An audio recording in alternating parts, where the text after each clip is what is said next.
we are. We'll call to order the July 3rd, 2025 zoning rewrite workshop. And I guess we'll start with the Pledge of Allegiance. I pledge allegiance to the flag of the United States of America and to the republic for which it stands, one nation, under God, indivisible, with liberty and justice for all. I believe that on the agenda tonight, we're going to start with the use table that we sort of half slid, half talked, half ignored a month ago. And then move to, if there's some questions about definitions, I guess we can do that as well.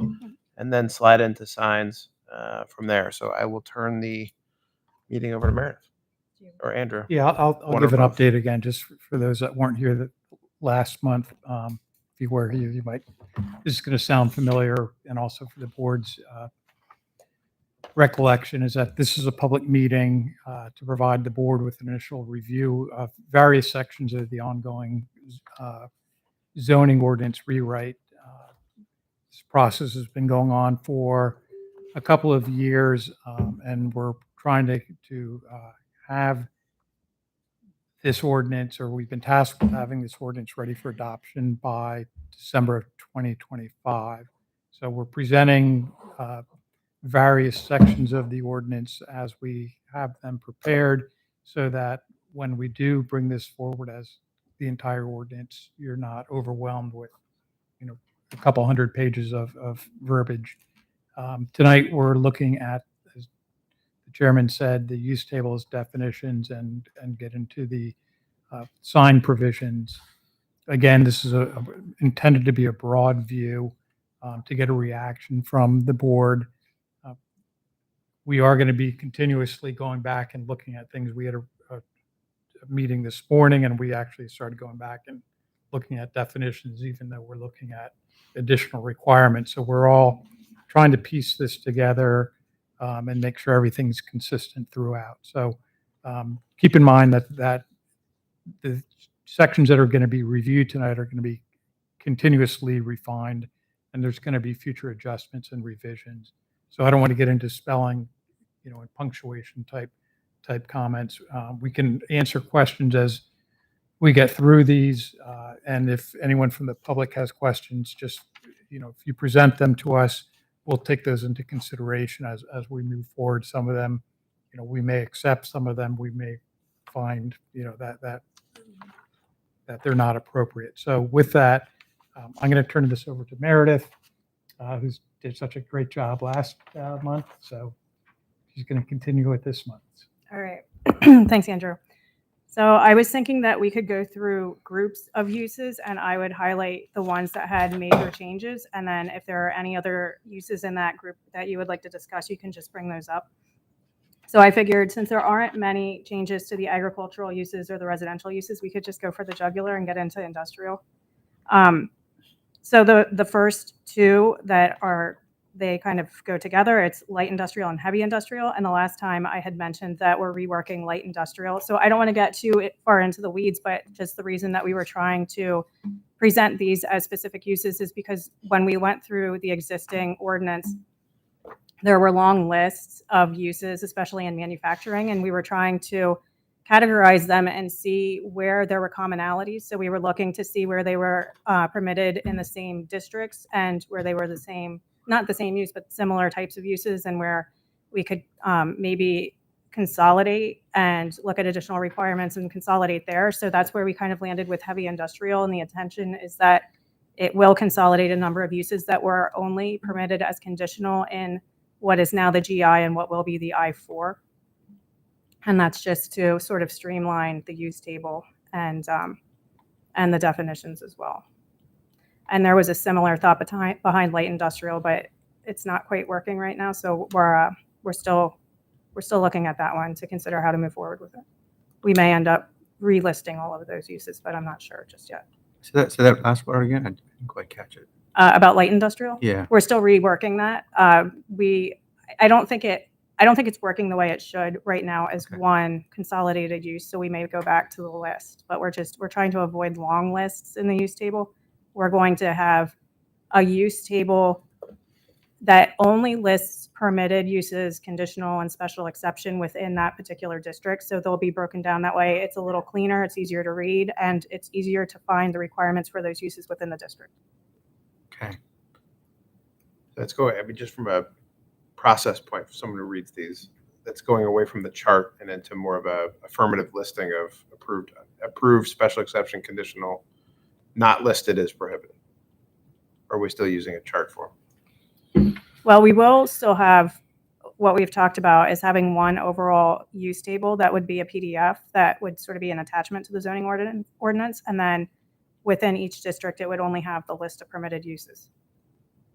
So on that large table, yes, there would be not Okay. permitted uses.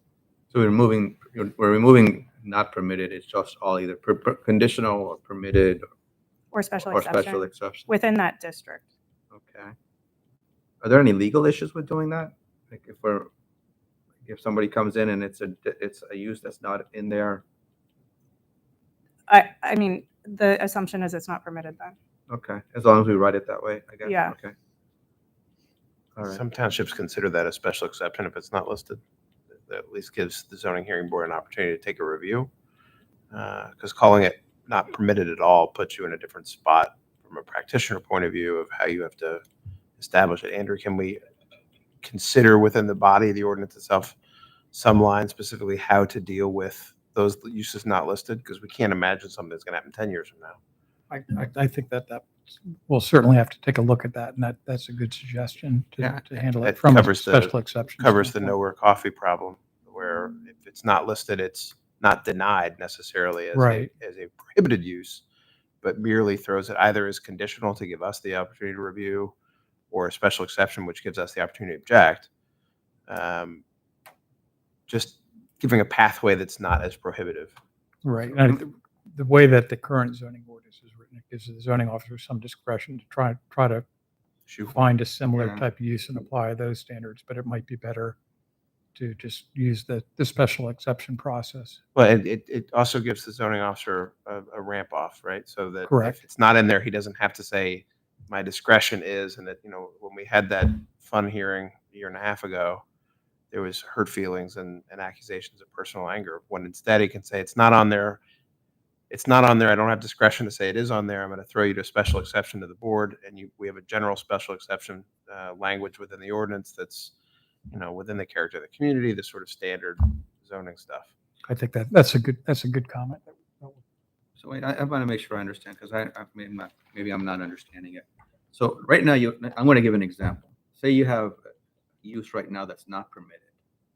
If we take it out, and then what I'm hearing, it'll become a special exception instead. No. Is that It's- what I heard it's- right? No, let's throw it back to the nowhere coffee scenario. So roastery, which is what they propose to open, isn't defined in our ordinance anywhere. So our ordinance is going to say if it's defined in our ordinance, it's a use that we've contemplated. If it's not listed as a permitted, special exception, or conditional use, it's assumed to be prohibited. So let's say someone comes up with a data center roastery movie theater concept that's sweeping the nation, but it's not listed in our book and not defined, then they have to come to the zoning hearing board for a special exception, which would give us the opportunity to say, we don't want that here, which we can't really say. Because that's the other part of it, is we can't, we're not part of a multi-jurisdictional plan, so we have to let everything in, and we can cap it. And if we say, if it's not listed in our book, it's, it's a special exception. It gives us the authority to say it's just not right for this area. Right. Right. It Covers still us have to legally in that comply with the perspective, too. standards of the special exception. Okay, but what about a situation where we just don't, we know what it is, we don't want it. We can't do that, though. Let me finish. I'll give you an example. Let's say it's somebody wants to put a butchery in the residential district. We say we don't have it as not permitted now.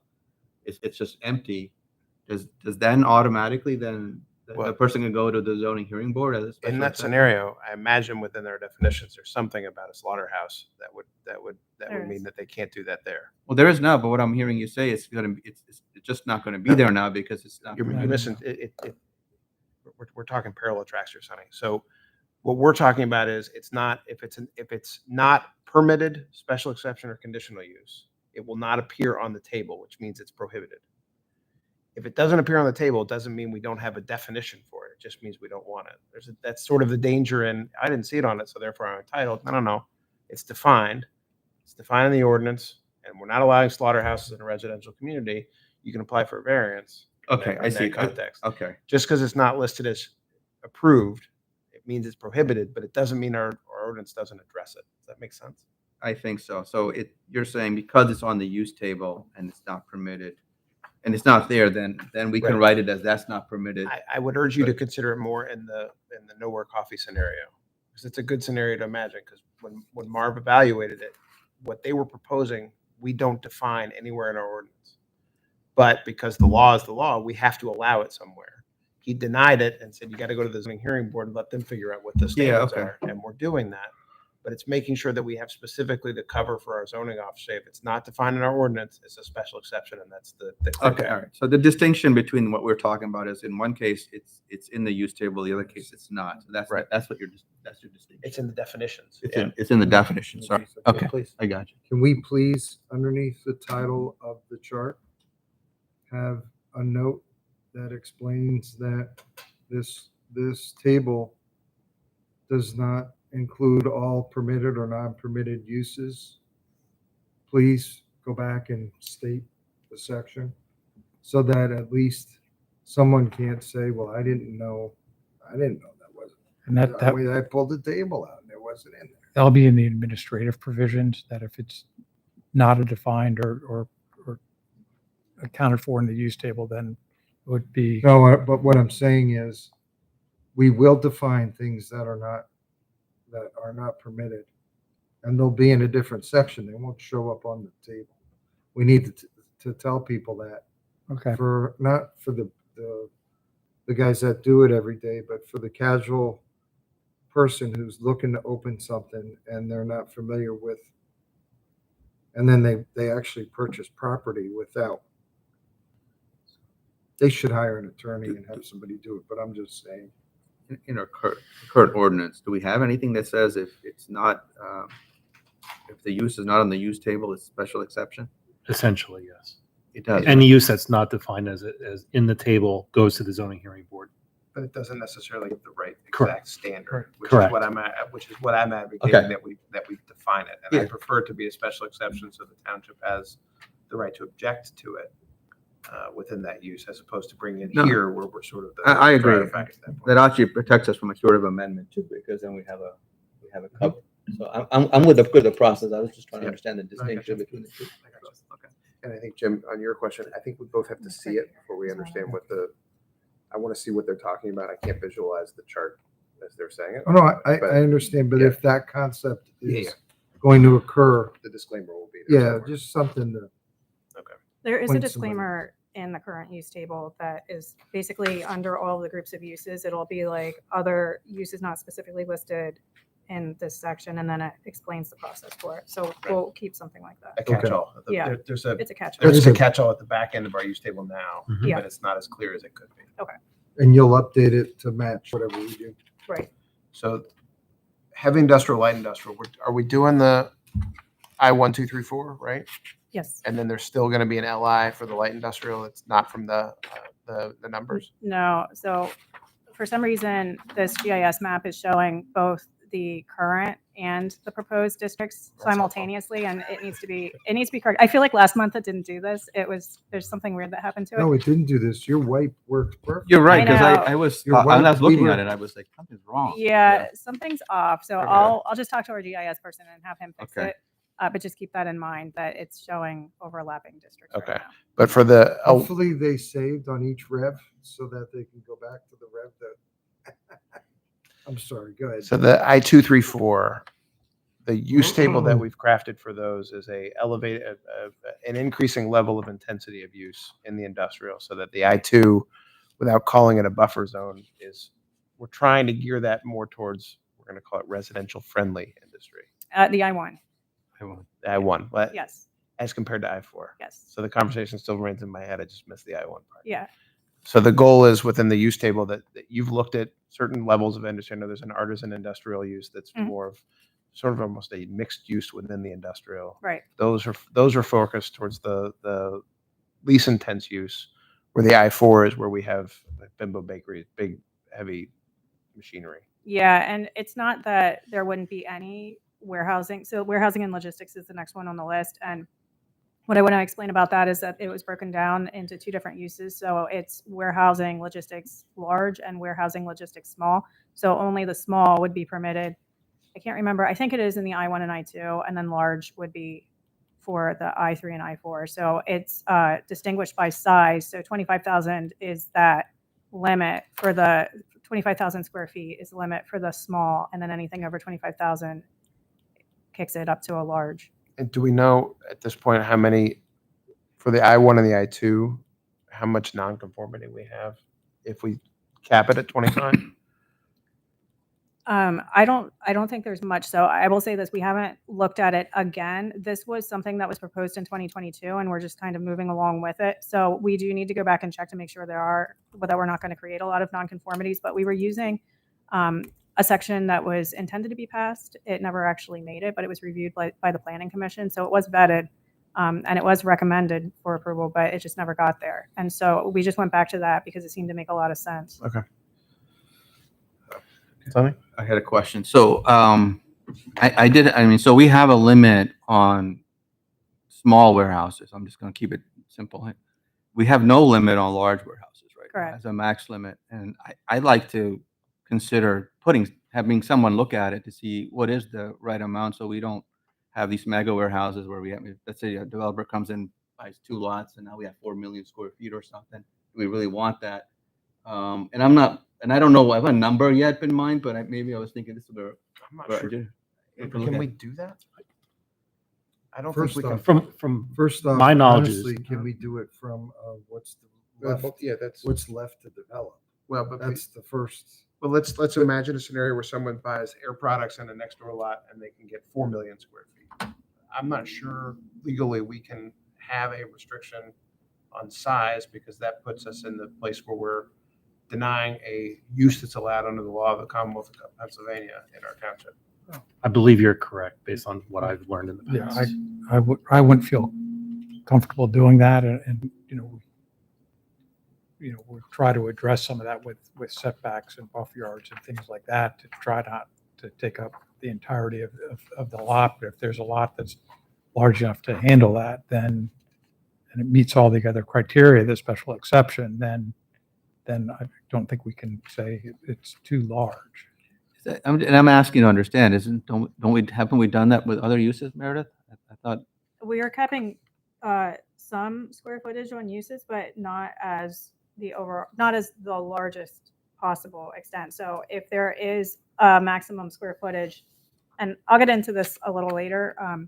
So for the mixed use districts, we're talking about providing a square footage limit for certain uses, but that doesn't mean that that use couldn't be larger in a different district. So it may be permitted in another district with no limit. so you're saying that you can't legally put, if someone wanted to put a 20 million square foot warehouse, we couldn't stop that. If we have an ordinance that's built to theoretically, we cannot say you cannot build that warehouse here if they meet all the conditions of the ordinance. We're not allowed to do it. We don't have a multi-jurisdictional plan that we can rely on, or multi-municipality plan that we can rely on someone else to take those from us. Quite frankly, I'm not sure anyone would take warehouses from us at this point. Yeah, I think we'd probably be the receiver, but To Jim's point, there's a practical guide, and even within the ordinance, there's a practical guide. They want 3 million square feet of warehouse. There's a lot of stuff they got to put on a piece of property to get 3 million square feet of warehouse. And the zoning hearing board is still a special exception. So there still are going to be, and we could talk about whether we've changed the definitions or the special exception requirements. There's still going to be things they have to hit, but we, by law, are not allowed to deny a use. well, are we really denying it? We're saying it's Yes. allowed, but denying you're it. putting a limit on the size. You're denying it. You were saying that use, that size is not allowed. Is it denial of that use? Well, I think- you're the attorney. I don't know. I'm But just I'll asking. ask my lawyer, and I know there's another lawyer in the room that I think, you're- Well, I'm already surprised he didn't jump up and come after me. through the regulations, you're allowed reasonable conditions. I think if someone came in with a 4 million square foot warehouse and they need that for their business, and you say, no, we're only going to allow 1 million, that's going to be found to be an unreasonable condition because it's basically prohibiting that business from operating. So I'm don't think that that would be a good avenue to pursue and put into the ordinance. I think Okay. that's going to result in a No, challenge. that's fine. We can move on. I don't want to take all the time on here, but it seemed to me it was something I wanted to ask. Okay. Okay. Anything else about No. warehouse logistics? I don't think so, because I have my notes, but I didn't do it the way you're going through it. So if I catch something, I might let you know, but I don't see anything else. Have we done it? Have we gotten to the special exception portions of that defined use yet? No. We're working through the Administrative additional portion. requirements W as, hasn't hasn't popped as, up yet. as we're, Okay. we through all the double letters. Now we're going to Is the triple there letters. an anticipation of when we're going to start reviewing those pieces? 'Cause I think that's the next big part about that particular sore spot use. Yeah, we're hoping to wrap those up by August 1st, but I wouldn't expect them until probably September. And I don't know how full that meeting is going to be, but at the soonest, that's when they would be available. Can I go back to the question? I just came up with some idea. So if we left one district like the L4 uncapped, would we be okay? We'd have to look into that, but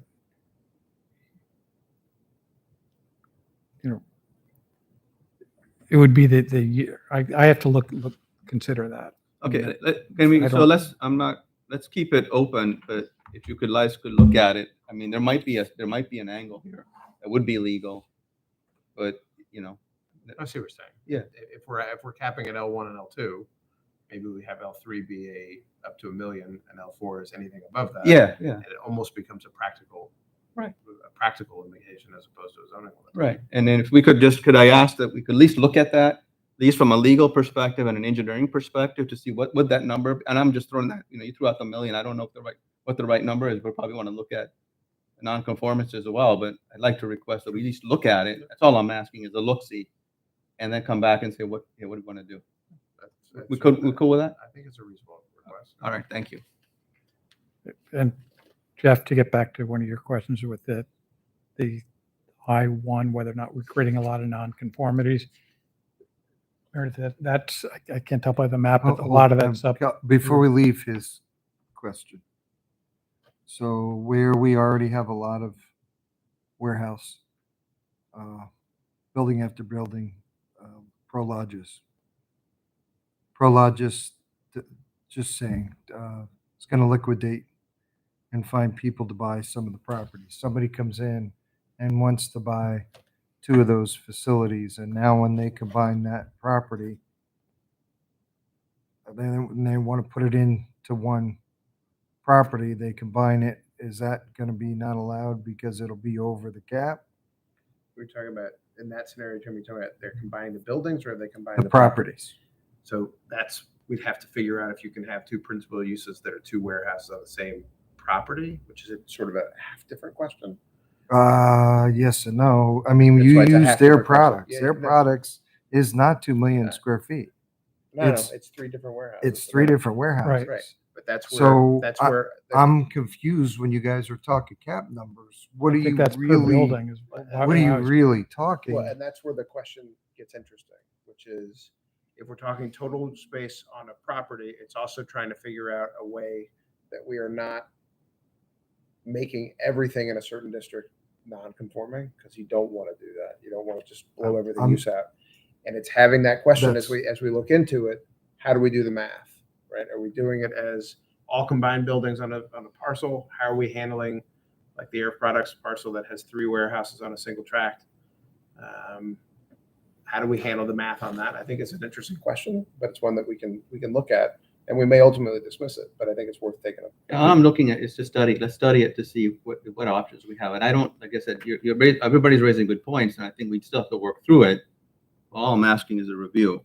It may be practically impossible, but we'll figure it out. Just from an engineering and a legal perspective, to see what are our options. I think there's a reason why it's not being done as well.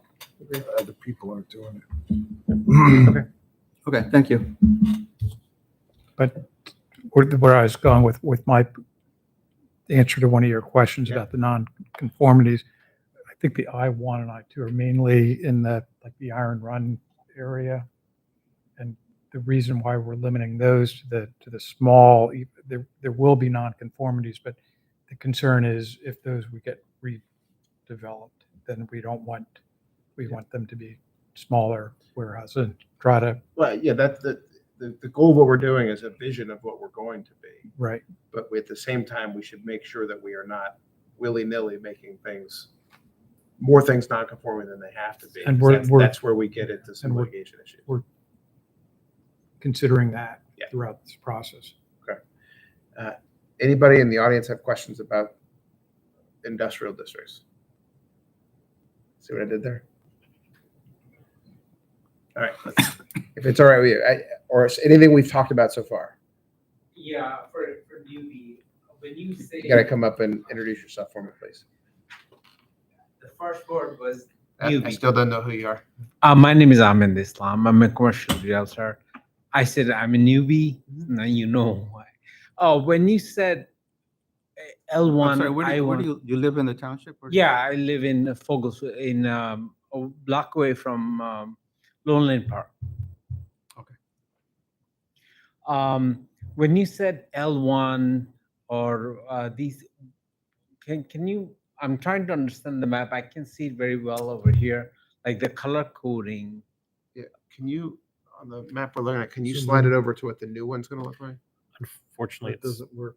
it's not working. Okay. Well, it is. Ah. I mean, you can see the I-1. So It's north of Tillman right here, yeah. Okay.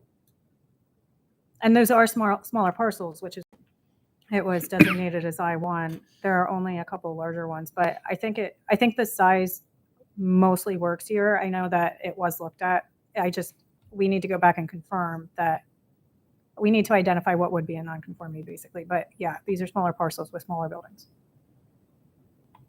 So the tool, is the tool on the website not working? Is this pulled straight through? that's right on the website. So on the website, when we did this last month, there's a tool with a scan thing where you can see the old versus the new. And Yeah. that gives you a better sense of what we're doing. Okay.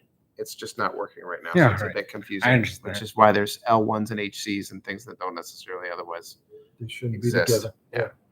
Gotcha. Thank you All so right. much. Thank you. Okay, roll. Craftsman Industrial. Sure. I apologize. I think that there's no definition included in your packet, but the intention is that it is things like apparel, leather goods, ceramics, the types of crafts that you think of associated with that type of use. And there will be two uses that are related to that. So one is Craftsman Industrial with a retail component. And so there will be a certain percentage of that use that is required to be retail. And that type of use is going to be permitted in several of the I districts as well as most of the mixed use districts. The intention is that it's not an intensive use. It doesn't have nuisances associated with it. And because it has that retail component, it works well with a mixed use district. And then the other one is Craftsman Industrial without a retail component. And that one, I believe, is only permitted in the I3 and I4. And I-2. Is it I2 as well? Yep. Okay. Permit, it's not, what, I'm sorry, it's not, without the retail, it's not permitted in I1, is what I have, and 2, 3, and 4, that is permitted.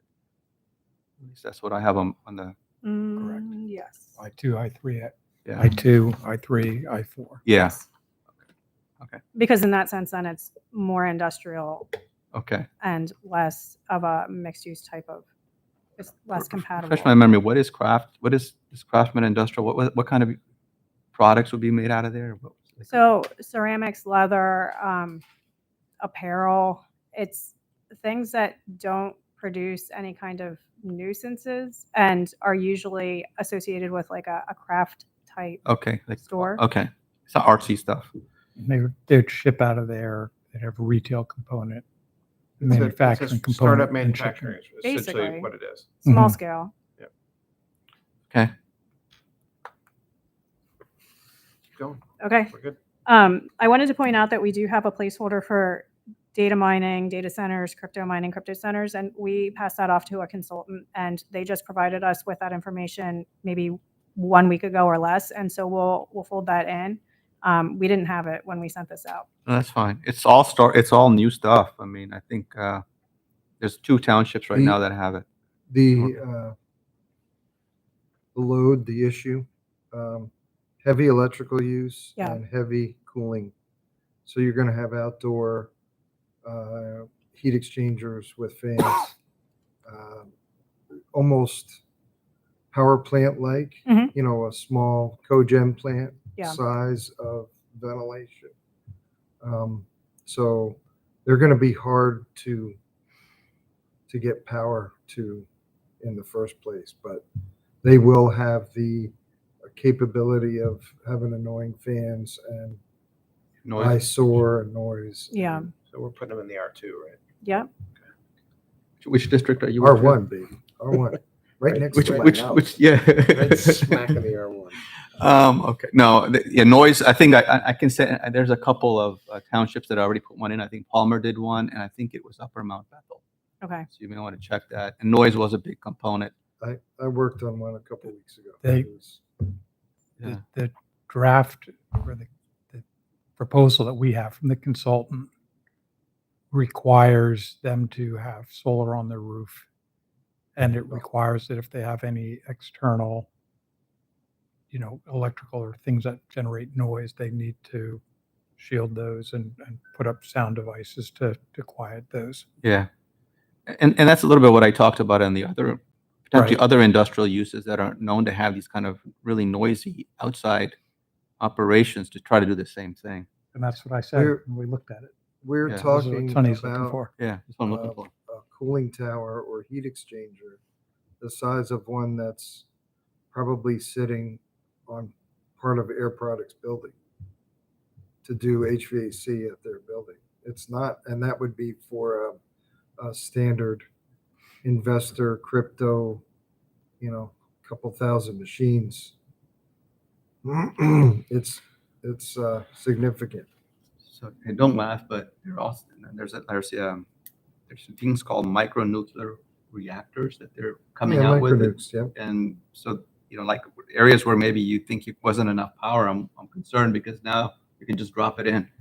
And I think they create generate 20 megawatts of power in a unit. It's based off the nuclear reactors on the ships and the submarines. Yeah. Okay. So yeah, that's something you may want to consider too, is where you're getting the energy for. And actually, what Palmer did, they did the data analysis. They also did the data centers, but they also had one for on-site energy generation, because that's the other piece of it that can get involved in. Yeah. Okay. All right. I want one of those next to my house too. Micronuke. I'm fine with that. Okay, good. We'll permit it. The Just budget, kidding. budget cycle starts in October. Can we just be addressed specific on some of these uses? I'm kidding. Okay. All right. The next one that's a new use is indoor self-storage. We currently have self-storage development, and so we decided that would be designated for any type of outdoor self-storage and anything that would be a combination of indoor and outdoor. That would be the self-storage development. Indoor is purely indoor. You would not be able to have outdoor self-storage with that use. And so we just wanted to build in requirements for that. And of course, we're working on that now. So we don't have the additional requirements ready yet, but we're looking at having some design standards so that we don't get concrete cubes. We just want to make sure that they fit within the streetscape. And So for your reference, across the street is a self-storage development. The facilities that operated opened up in, I guess, Lower McCundry Township along the 222 by 78 on either side are the indoor Or the one on Airport Road. on Airport Road right along 22, correct? And right next to Target on Multi-story. Okay. And those go where? so the indoor, Yeah. as long as it has fairly strict architectural and design standards, then we were looking at it as potentially going into a mixed-use district, because we've seen indoor self-storage buildings that look like a typical building within the streetscape. You can't tell it's indoor self-storage. So as long as it's that type of design, it can go in a number of districts. If it's the type that you guys were just talking about, that's kind of made just to be a large box with all the interior units, then I forget where we have those, probably in the I districts. I'd have to double check, but those wouldn't be permitted in any residential or mixed use They're district. with highway, that design. commercial, and the industrial districts. And we're trying to focus more on like the high density type areas for those types of uses. In the mixed use, I think we were talking about 5 minutes ago, limit the size of those within a mixed use, so they're not the Yeah. the huge facilities. Right. What's the name of the use you were just talking about? I just want to see what was Self-storage. it's It's self-storage? listed as self-storage indoor and then self-storage development. Okay, let me just take, oh shoot, it's not working. And that's all I have for the industrial uses for the significant changes. I don't know if you have any others that you wanted to discuss. I had some questions, but it's not specifically to industrial. Okay, the next Wait for you. I'll wait until you're Okay. done. The next one was under public, semi-public uses, and it was for a solar energy facility. We don't currently have solar as a principal use. We have it as an accessory use. So in the rewrite, we would have both as principal and accessory. And solar would mostly be limited to industrial. We looked into considering it in the agricultural and resource conservation districts, but after speaking to the county, it sounds like if there's solar as a principal use on an agricultural parcel, that it would not qualify for preservation. So we don't want to disqualify a parcel because of that. There's actually, I guess, as a principal use, but they could they could use it as an accessory use. Yes. Right. We're talking about a difference between someone using solar for their home and someone using a solar farm. That's Yeah. That's what I just want to clarify. Solar for the home is not, there's no hoops, there's no zoning hoops to jump through, right. even a ground-based array. I think we'll have some design standards, but right. I think that's permitted. I think Okay. it's permitted in every district. I would have to double check. For the, like on the roof. As an Or accessory. ground-based, yeah. So individual PPL authorized, signed for the home, solar is permitted everywhere. Right. I believe so. As an energy source. But I think the facility is It's a solar defined farm, and it's not, that may be exempt from the definition. That's a money-making facility we're talking about. Yeah. So accessory solar energy facility, ground and roof mounted, is permitted in every district. Okay. There's just one comment I have, and I'm pro solar, so this is going to be shocking that I'm going to say this, but and I could send you some information on it. I think it was at the Lehigh Valley Planning Commission, but there was some concern about solar in agriculture for two reasons. If they're leased, then after 25 years, when the thing is out of life, how do you get rid of it? And what happens if the provider is out of business or is gone, and the farmer stuck with this thing? Yeah. I mean, we've looked at agrivoltaics, which is having solar and grazing. And my personal opinion is that I don't think we can make it work because, like I said, it would disqualify it from permanent preservation, and we don't want to do that. Well, I'm just thinking as an even accessory use. Mhm. So, and then the other concern was, someone told me this, is that if over time it might have an impact on the fertility of the land if you have solar panels out there. So I don't know, I'm just letting you know those are the other two factors that we might want to consider in our choices. I think we talked about, are you talking about that they have to be decommissioned and removed from the site? One of it is if they're no longer decommissioning, and then the other thing is the quality of the soil after like 25 years. I'm pretty sure that both of those are in the additional requirements. I know think so. decommissioning is definitely in the additional requirements, but I think I also see something about soil quality, but I will double check. Okay, about yeah, I'm that. just throwing it out there. I just Yeah. something to consider as you write this. Yeah. Okay, thank you. All right. The next set is commercial uses, and the first one is eating and drinking establishment. Basically, we're just combining any type of restaurant, bakery, those types of uses, because right now we have several, and they're basically permitted in the same districts. They're similar uses. We don't see why we would permit one and not the other, so we're combining them. Where was this on the map? This is eating and drinking. This is a definitional issue. Oh, shit, I'm having a problem with So we're going away from a cafe is this many tables and a restaurant is this many tables. Correct. To if you eat Oh. and drink there, it doesn't matter how many tables. Correct. I got you. Okay. But there is a difference. The definitional table has a completely different definition for that with a drive-through. Yes, we have both. We still retain the restaurant with drive-through service. That's still a use. And we also have a new use called drive-through business. So that doesn't necessarily mean it's a takeout restaurant. That's any drive-through business. It could be a Wawa that is basically exclusively drive-through, which they, Except they do just shut that exist. down. Yeah. yeah, they got shut down. But that concept. So R5, it's conditional use. What? Sorry for what? R5 For what? for eating and drinking establishment. Trying to see what that is. That's a restaurant. You want to open a coffee shop in the R5, you got to get our permission first. Oh, I see. R5 is just that area below the high hills. The R5 is still, There's a couple spots yeah, there. there's still some of those districts around. Okay.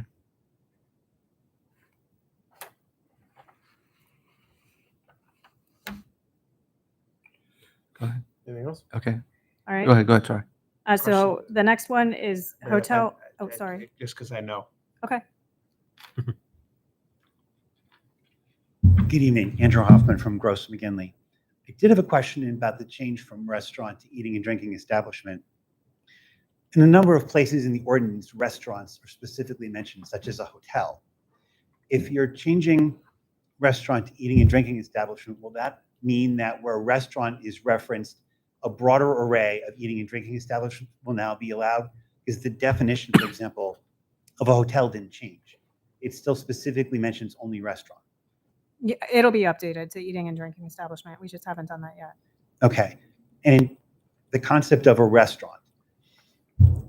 There is nowhere that I found in the ordinance any reference to like a banqueting or area where a restaurant could have large rooms for private parties. Mhm. And now that you're changing what a restaurant or eating and drinking establishment is, I didn't know if the ordinance was going to address that so that a property owner would know what he could do with his establishment. That's a good question. I don't Yeah, think we we need to, well, haven't looked at that yet. yeah, we haven't, so it'd be like a banquet facility type. Exactly. Because I looked and there's a conference center, which for some strange reason has to be a condominium.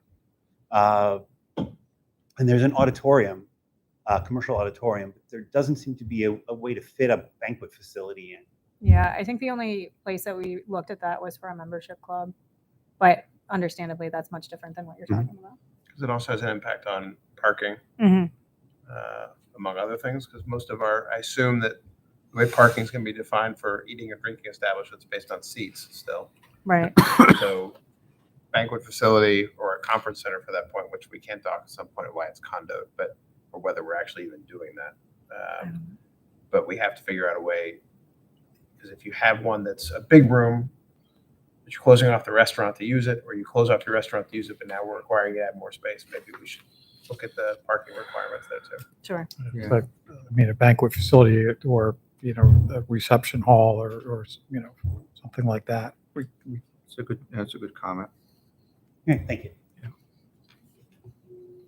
I also had the question about the condo for the conference center.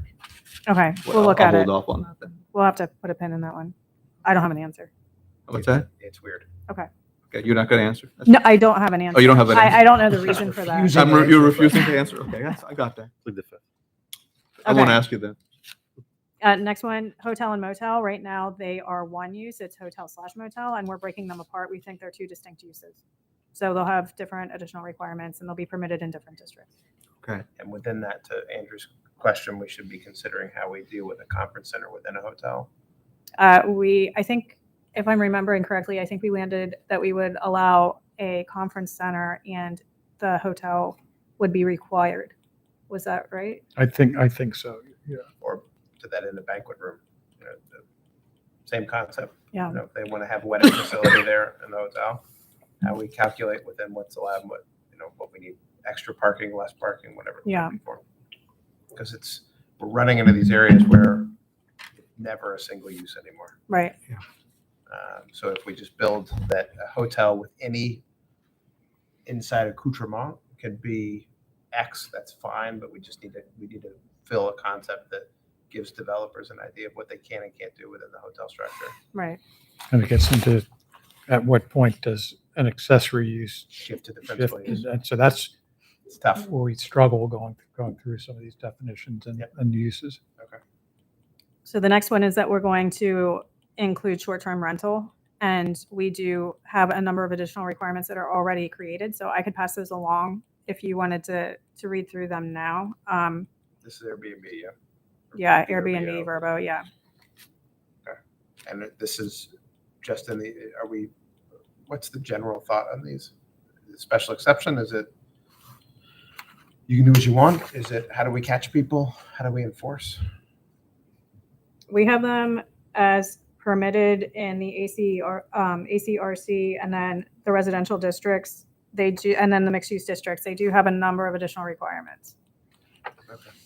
We felt that the additional requirements would prevent them from getting out of control, but we can always look at it, and if you have a preference to make them a special exception, we can do that. Do you know if in the township we've been had problems with or not? No, You know? no complaints. I mean, I've heard in other areas, I don't think we're like, maybe we might not be like a go-to destination where like if we're at a beach or beach house or something. Yeah, But when those kind of environments, it's just like a big party house. So everybody comes in. And gets and our around. additional requirements would obviously be written to prevent that. Yeah. Okay. They have been, I mean, we've reviewed them, so. yeah. Okay. Great. And we do allow them in the agricultural districts because there are some existing now, I believe, but more like those farm type experiences where it's almost an agritourism type concept where people can come and work on the farm. So that's why they're permitted in those districts. But we try to keep them in the residential districts. We have a permitting process now. If you want to open an Airbnb or VRB, if you want to rent out a short-term rental, do they have to come here to tell us first? I don't think we have any method of addressing short-term rentals as of today, right now. And the goal would be with this new one to establish that they need to get permitted for it. Right. So I believe we actually have one that was submitted for the zoning hearing board because it's an appeal of the zoning officer's determination because we do not have that use. It's like what you were talking about earlier. Mhm. And so that is going to the ZHB in the near Okay. future. Yeah. I mean, I can see, like, let's say, community center. I mean, the community center, you have other people that may want to come for tournaments or whatever. There's no if, but yeah. You know where I'm going with it. They're gonna Or the come. velodrome or whatever. If we get to that point, this becomes a real, possibility. All right. The next few are focused on trucks, tractors. The first one is spotting. And so that would be a more intensive use than the next one, which is tractor, trailer, truck, semi-truck, and trailer parking. So spotting when trailers are being transported between lots, which is more intensive because they're moving basically 24/7 versus just the parking. We haven't worked through all of the additional requirements there yet, but if you have any suggestions for how you want to handle those, you can let us know. I mean, I noticed I know some of the companies that do it, Mhm. right? And it's pretty intensive. Mhm. A lot and so I agree that's a good idea. I don't know, but you'd have to, how would how would you know when it's going on? Because it's just, sometimes they're marked trucks, you know who it is, but a lot of times you may not. And it's different trailers, it might be, so would there be like a permitting process or? Yeah.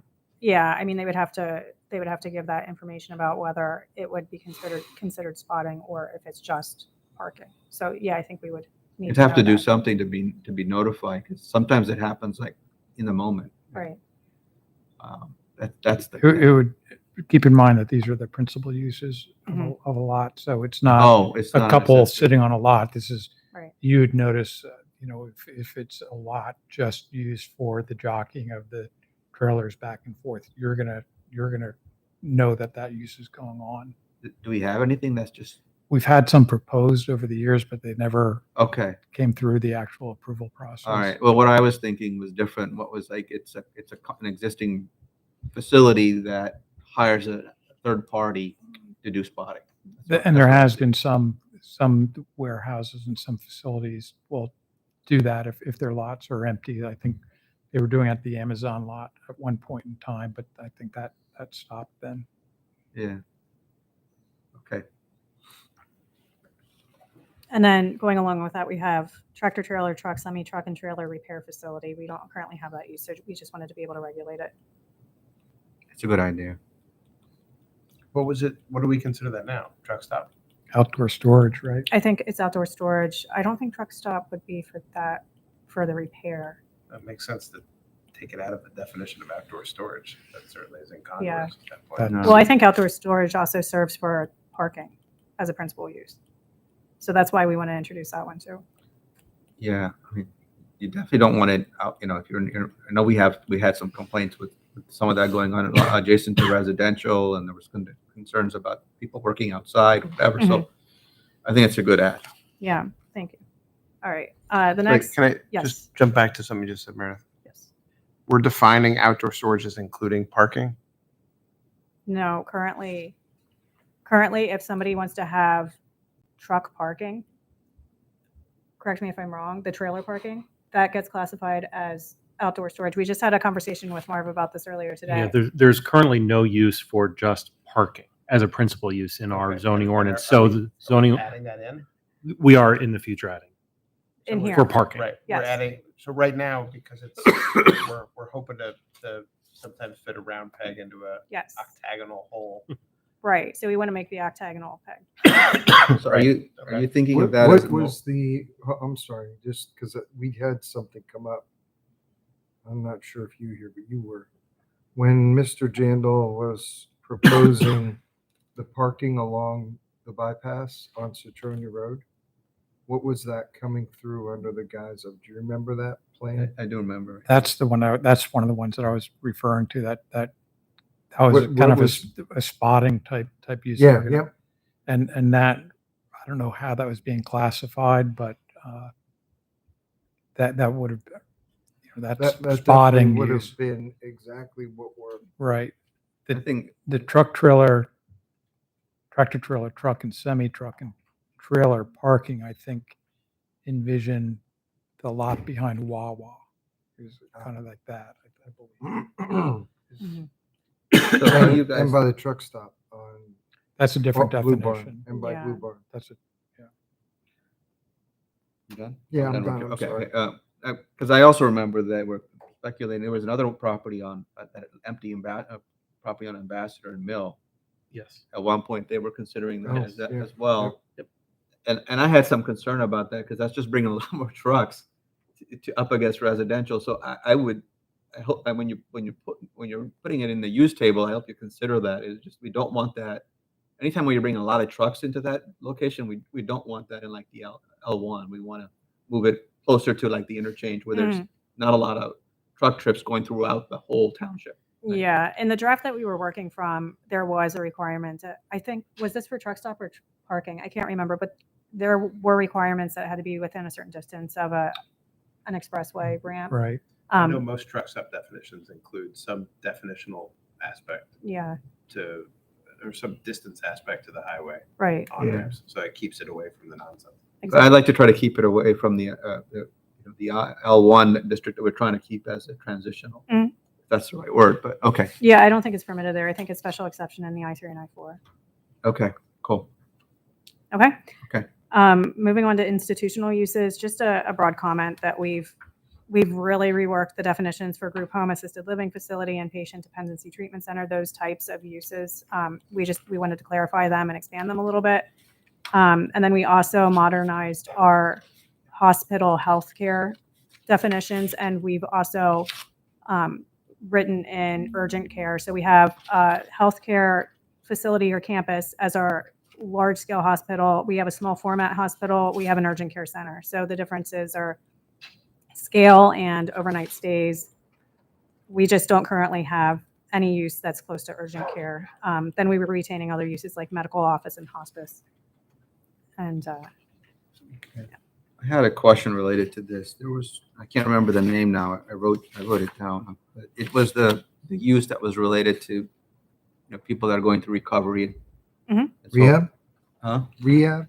Yeah, but I'm trying to think about the specific use that was in here. But was it inpatient dependency treatment center? yeah, Yeah. but I was just curious that we're in the industrial district, and to me, sure, people are going through that, probably trying to go through a recovery. That is it appropriate to put those kind of uses in an industrial center? Is it more akin to a hospital or something? So that's Yeah. what I thought when I saw that. It I didn't seem appropriate to me to put it in an industrial district. Is that basically what the North Whitehall Township Kids Peace Facility is? No, No. that one's a residential, Okay. I forget what, residential treatment facility. Okay. This one is the dependency treatment This facility. is what they tried to put next to Sure. Citronia Elementary. It is. And so we purposely did not want to put those in the residential districts. I think all of the others are more or less in residential or adjacent to residential. Yeah. This one we felt was a little different, and typically they have issues when they try to Okay. move It the wasn't, residential. it was another one. It wasn't, it was, shoot, let me see if I can find it. It was something different. Give me a second. I'll try to find it. Maybe the things changed, the names changed. Oh, here it is. Oh, that's not it. Okay, well, I'm gonna look for it and I'll find it. Sorry about that. It was something dwelling, it was a had dwelling in the name, I think. Oh, let me find it. It wasn't group home, was it? I don't remember now. Let me see if I can find my spreadsheet. I'll tell you in a second. Maybe I'll find it here.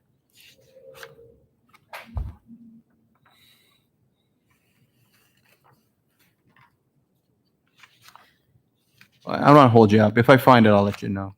Okay, that was all for the uses, and then I just wanted to get back to the size limitations for certain uses. And so what we did was for brewery, we have microbrewery, micro distillery, micro winery, and so we are eliminating that, just making it brewery, winery, distillery, and then we would have size limitations where they're permitted in like a mixed use district.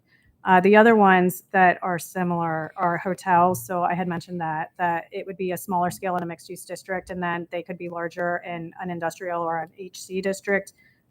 We're also limiting the size of convenience stores, retail stores, multi-unit dwellings, community center, conference center, craftsman industrial with retail component, offices, medical offices, places of worship, libraries, museums. So they would have to be scaled appropriately to the district. So like I said, they can be large scale in certain districts like the HC, the I districts, but where it's not appropriate because there's a residential scale, we want to make sure that they're compatible. So that's why we're putting size limitations on those. Okay. I had just one minor change on or a suggestion on the places of worship. You had a lot of examples like churches and synagogues. I was just to be Yes. inclusive. I suggest you also had temples and mosques. Okay, we did We- add we did. mosque, but we didn't, I don't think we added temple. Okay. Took out some- Okay. took Thank out you. some. We took out seminary. Oh, okay. I must have a different version than I got. No, We just did that. You did that like recently? yeah, Yeah. we're, Okay. like we said, we're They're consistently working on constantly this. We're working on what they had when they gave it to Sunny. Exactly. Constantly updating That's it, okay. so- That's all right. I'm cool with that. All right. What else? Let me see what else I got here.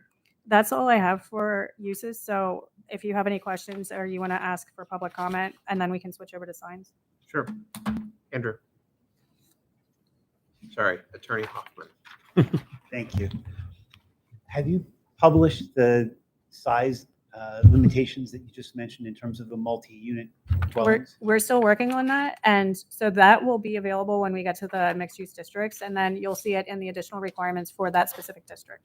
Okay, when are those expected to be coming out? So we're going to give an update in a little bit. We are planning to have 6 of the mixed use districts available for next month. So next month is intended to be off-street parking and loading, but we're hoping to get a number of mixed use districts. We don't want to save them all for one meeting. So August will be split, and then September will be, I believe, all mixed use districts.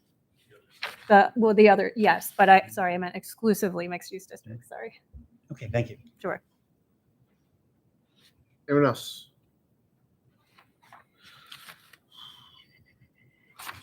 Hi, Kevin Smerler, 6220 Hilltop Road. Just wanted to know regarding outdoor storage and trailer parking. I hope that any future decisions regarding it, just keep in mind the amount of tractor trailers coming through the area. And with the restrictions on driving, the requirement for a lot of trailer parking.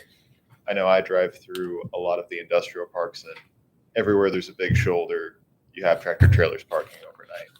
And, that presents a number of issues that, I hope the township is looking to I address. think and that's, solve. Kevin, I think that's actually one of the recommendations LVPC has for most zoning ordinances now is that we Mhm. acknowledge that those are issues. So I think that's part of what we're trying to do, while at the same time trying to avoid abuse of that. Because no one likes that. There's huge hazards when they park on the side of the road. Definitely. So it's about identifying those spaces. And I think within some of the warehouse uses that we are getting, we're requiring or asking, pushing bigger space and bigger lounge areas for those uses. Appreciate it. Yeah, Thank you. Thank you. Yeah, that was a great comment, Kevin. I totally agree with you. And I think we, like I said, not only that, but I think in some of the uses, we asked them to leave some parking spots open for trucks that aren't their own, right? I think we've had that in a couple of cases, so that, I don't want to name names, but I know there were a couple of large developments recently where they agreed to leave some truck spaces available for somebody that might be just running out of hours. So we can handle it that way. Any other questions? Let's roll merrily along. Okay, signs. Do it. All right, so just a brief introduction. Our existing sign ordinance it's outdated and it needed to be revised pretty heavily. So what we did was we looked at including a lot more sign types.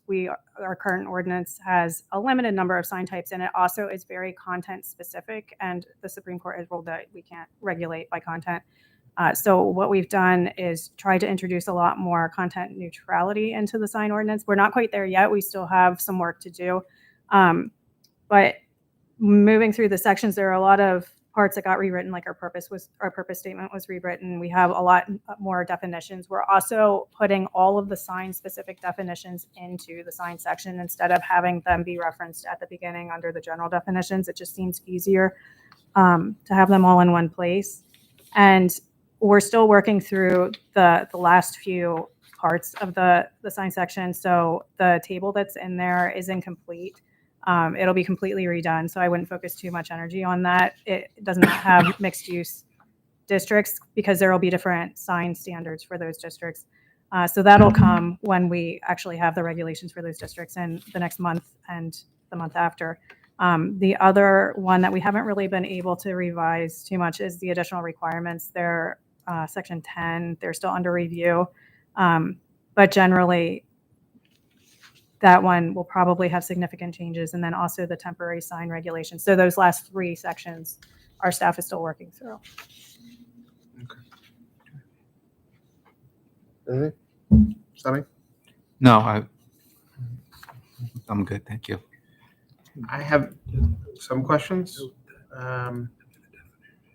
There's some places in the, yeah, no, that's why I'm going very slowly with my words.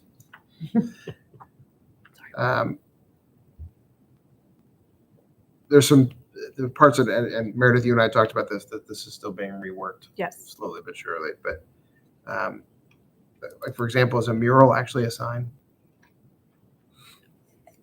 I had the same question. I mean, it's painted on the side of a wall. It's not an. Is it art? Not, Is it? Yeah, I think we may want to. We're adding extra subject requirements for a mural, which makes it a little bit odd for me. I mean, there's one requirement. So what I'll say about that is I think they can qualify as a sign. It depends. If you go into Allentown and you see on the side of a building, it'll say what the use used to be, and it was kind of an advertisement for that store. Yeah. So I guess it depends, and we can't regulate content. So do we regulate it as a sign or do we not? Yes.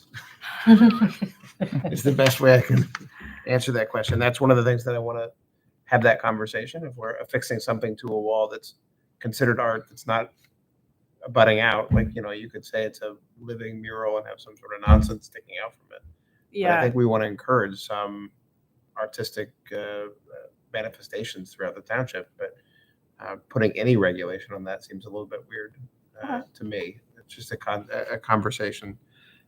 So coming from Philadelphia, Yes. where there's a huge Philadelphia mural arts program, the one thing that I wanted to do is just to say that they could be painted, but the trend with the mural arts program in Philly is that they are affixing panels. They're not really painting on buildings directly anymore. And so it creates a bunch of loading issues because they are putting heavy steel panels on the side of a building. So that's kind of where that was going. So maybe it's just defining what a mural is, because that doesn't seem to me to be a mural. That's something more of an affixed sign. And that might make the difference of a definitional. Right. But in Philly, that qualifies as a mural. Just trying to understand, are you saying that you're opposed to any kind of regulations? No, if someone wants to paint something on the side of a building and it becomes art, I don't think it's necessarily a sign. If they're mounting something on the building, I think that becomes a sign, and that becomes something that, from a safety perspective, we should be regulating. Mhm. Because that's sort of what the purpose of the police powers that we have for zoning are to do, is to help make sure that we're making sure everyone's safe. But if they're mounting art, is it a sign? And I'm not trying to be difficult. Well, it becomes, to I'm- Meredith's point, it becomes a load issue, right? It becomes a generalized safety issue that I think the township has some interest in. And it might simply be a code enforcement issue as opposed to a zoning issue. Okay. Well, Um, anyway, that was just the direction for that. It wasn't necessarily to limit them. It was just more, Yeah. we want to but- regulate something that's being But attached. if we're worried about the load on the wall, it seems to be more of a code issue than a zoning issue, because I don't think the zoning hearing board needs to determine how much load bearing Sure. weight a wall can have before No. you can put art on it. That seems a little bit hyper-technical for Mm-hmm. that purpose. Nope.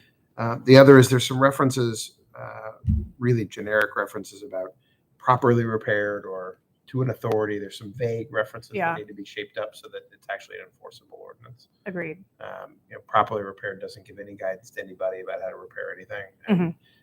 Appealing to the authority. Mhm. We got to figure those parts out. But I understand this is a Yeah. work in progress in that regard. I think that was just generic language that was pulled out from somewhere, but yeah, we'll, but I we'll clean just, that up. it's me mentioning it just to make sure that it's on our radar that Mhm. we need to go through and make sure that the enforceability sections actually have some ability for someone to actually enforce them. Yeah. So I'm still confused. You're saying you don't want to regulate murals, but let me ask the question, if I heard you right, but what's the difference between a mural and graffiti? Like if somebody, how would we make that? I mean, we're not regulating contact. I mean, usually a mural is the owner of the building consents to have that put on their And if they building. consent to having graffiti on that, that's a Right, and that, artistic choice that I don't think we necessarily have enforcement rights over. Correct. As opposed to, So the distinction is that it's It's if the owner commission. didn't want it, then that's a different issue. That's your distinction. well, Okay. he would call the police and say someone graffitied my building. Right, If would he be wants a prob- mural, he's not going to call the police and say someone drew Okay. a pretty mural. Right. on my I'm good building. with that. It's just more I wanted to understand. Like, where Yeah. we go But with. that sort of points out why I'm not sure that, like, for example, a mural belongs in the zoning ordinance. Because it seems more of, to the art point that you made, Meredith, it's more of a code enforcement issue about the load bearing of the wall as opposed to whether you need to get our permission to put something up on your building it could be a paint color. Yeah, I guess the other thing was going back to like the signs that are painted on the sides of buildings, and they sometimes are specific to a business, and then they would constitute a sign, but I don't know if we want to count Right. that. Because it's difficult to even put something in about it, it can't be distracting, right? Right. Because I know we have some things about illuminating signs and displays that I know that when they get shaped in the right way, if it's finally done, we're making sure that something about, a changing display sign, which is a menu board from a drive-through restaurant, has to be shielded from the next door neighbor, right? There's going to be some buffering with some light like that. We got to figure out a way if someone wants to paint a mural that they have the right to put words on their building, but it's offensive or that it's distracting to every driver. You can't paint a picture of a nude body on the building in a certain location. We got to figure out how we can govern that, if we can govern that. Mhm. But I'm not sure that's in the zoning ordinance. Right. I think that's just a general enforcement issue for the township. Have you been to MoMA? Yeah, but MoMA's not displaying that on the side of the highway. I found the use I was talking about. It's Okay. driving me crazy. It was group home with a permitted dwelling unit. We changed that. Okay, they changed it. So I forget exactly what we changed it to. It's still, Assisted living, maybe? no, it's still group home. And it is still, I think it's still intended to be in a single unit detached dwelling, but I know we made some updates. Okay, to it. let me know when you. That was really. And I think you have a separate assisted living use. But this is different. That's group owner assisted living. Yeah, I think it is just plain group home. I think it's just, I think we broke that out into a group home and an institutional home. I think is the, Yeah, Okay. Group home being in a residential home and a Yeah. institutional being a group living situation. Yes. right. Okay, because right now it was all permitted under industrial. That's why okay. a little wonky to me. Yeah, I'd have to look at that. I think we did update group home because that wouldn't be in the industrial district because it would be a single unit dwelling, detached dwelling. Yeah, So, it's permitted in industrial and residential, but I didn't know, Okay. I didn't know if it made sense to be put in industrial. So yeah, I we'll was take a look at it. Curious about it. Any other questions or concerns about the signs portion? Anything else from you guys tonight? We gave the update that the mixed use districts will start to be reviewed next month with off-street parking and loading. So I think that was it from us. Andrew? Good.